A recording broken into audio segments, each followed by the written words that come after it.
Hello guys, papasok po tayo ngayon sa Intramuros. Ano yun? Fort Santiago.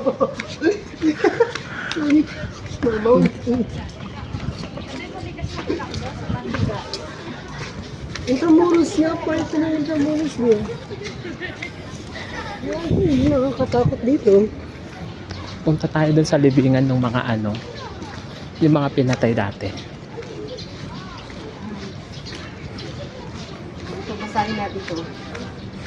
Guys, we are now inside the Fort Santiago. Ito yung pag-aakyat sa Reunion Common Tayabas. Kaya na pong bumasa. So ano yan, pader? Yan yung mga bahay nila before. Guys, yan yun guys, yung bahay nila dati dito. Ng mga Espanyol. Espanyol, di ba? Spaniard.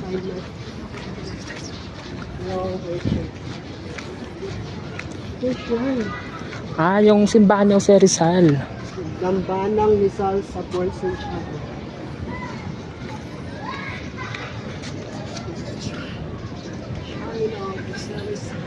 Tayo. Uy. No recording. No recording guys. Jose Rizal yan. Guys, si Jose Rizal. Soon dyan ilalagay si Duterte, may hawak na baril. Bali, nakaganon So siya. guys, historical din to. Galing pa to ng 19th century. Ay, 18th century pala. Ayan na yung graveyard ng ano. Okay. Ayan yung malaking cross.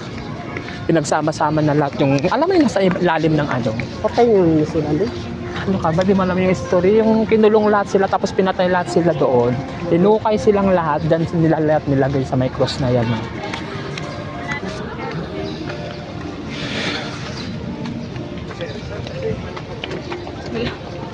Guys. Bawal maingay.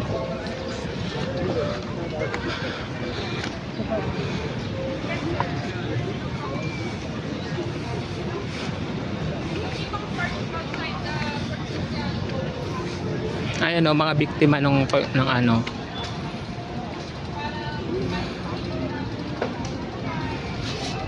Ito sa graveyard.